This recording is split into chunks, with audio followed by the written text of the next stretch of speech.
Em 1825, Nicolau I assumiu o trono da Rússia como novo czar. Imediatamente houve uma rebelião, liderada pela oposição, que exigia mudanças no país e no governo. A revolta foi brutalmente esmagada por Nicolau, e o czar decidiu condenar Kondrat Ryliev, um dos líderes do movimento, à morte. Ele deveria ser enforcado. No dia da execução, Ryliev subiu ao patíbulo, com a corda no pescoço. O alçapão se abriu e ele ficou suspenso no ar, mas a corda se rompeu e ele caiu vivo no chão. Naquela época, ocorrências desse tipo eram vistas como um sinal de providência ou de vontade divina. Aquele que se salvasse da morte dessa maneira deveria ser perdoado. Após a queda, embora estivesse machucado, Ryliev conseguiu se levantar e gritou para a multidão, comemorando a sua salvação. Imediatamente, um mensageiro seguiu para o Palácio de Inverno com a notícia de que Ryliev havia se livrado da morte. Apesar de ter ficado irritado e frustrado com esse acontecimento, Nicolau começou a assinar o documento que garantia o perdão ao rebelde. Prestes a entregar o documento, o czar decidiu perguntar ao mensageiro se Ryliev havia dito alguma coisa depois de sua salvação.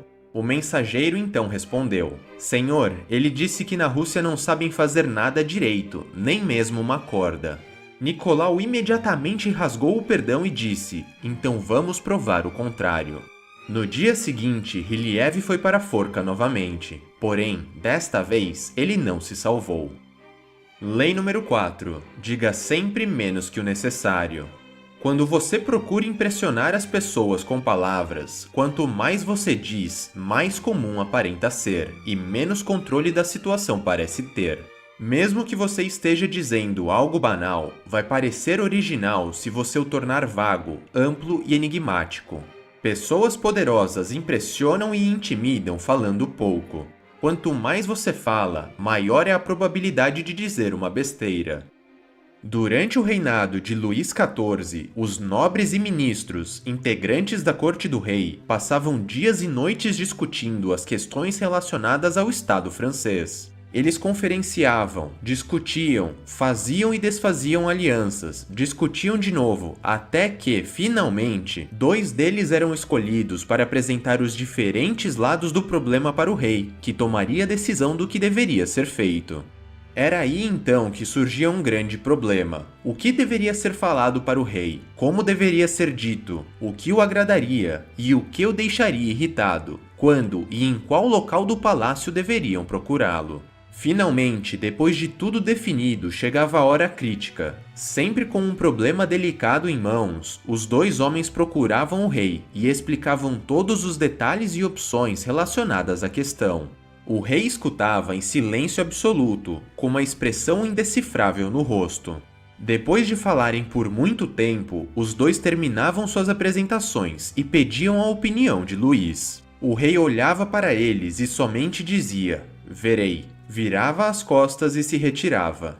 Os ministros e cortesãos não ouviam mais nenhuma palavra sobre o assunto. Os resultados da decisão e das ações que o rei havia tomado simplesmente surgiam nas semanas seguintes. Luís jamais os consultava novamente. O rei Luís XIV era um homem de pouquíssimas palavras. Ninguém sabia exatamente o que ele pensava, e ninguém era capaz de prever as suas ações e reações. Ninguém conseguia enganar o rei ou se aproveitar dele, dizendo a ele o que achava que ele gostaria de ouvir, porque ninguém sabia realmente o que o rei gostaria de ouvir. Quanto mais os ministros e cortesãos falavam e falavam para o silencioso Luís, mais eles revelavam sobre si mesmos. Informações estas que o rei mais tarde poderia usar contra eles com grande proveito. O misterioso silêncio de Luís mantinha as pessoas ao seu redor aterrorizadas e sob o seu domínio, e, durante seu reinado, isso lhe garantia um enorme poder.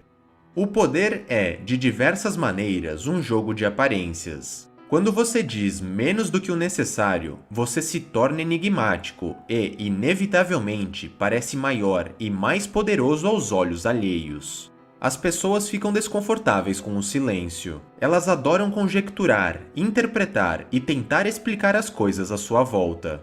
As pessoas querem saber o que o outro está pensando.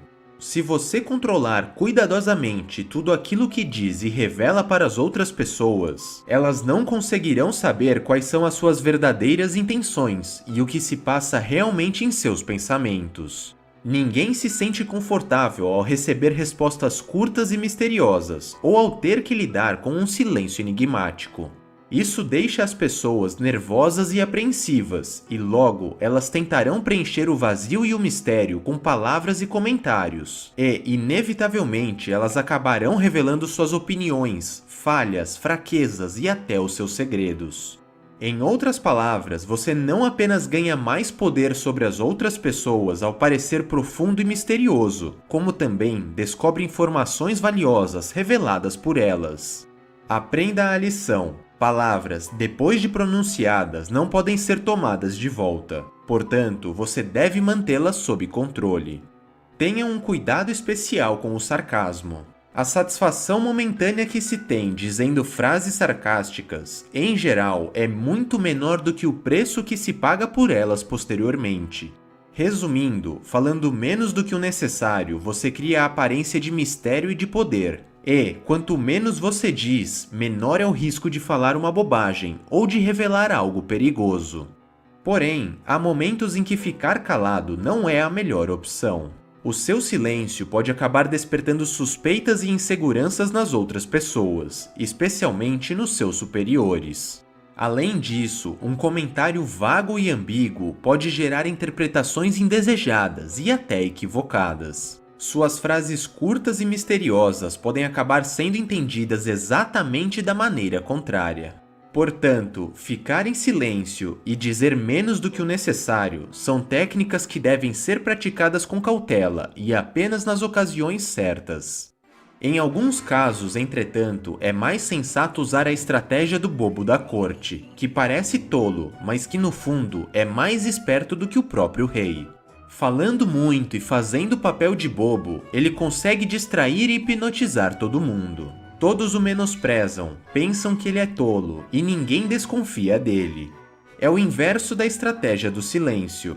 Falando mais, parecendo mais fraco e menos inteligente do que você realmente é, você consegue praticar a dissimulação e distrair as pessoas. Sem desconfiarem do que realmente se passa em seus pensamentos, você pode se aproveitar da situação, enganar todo mundo e obter com maior facilidade aquilo que deseja.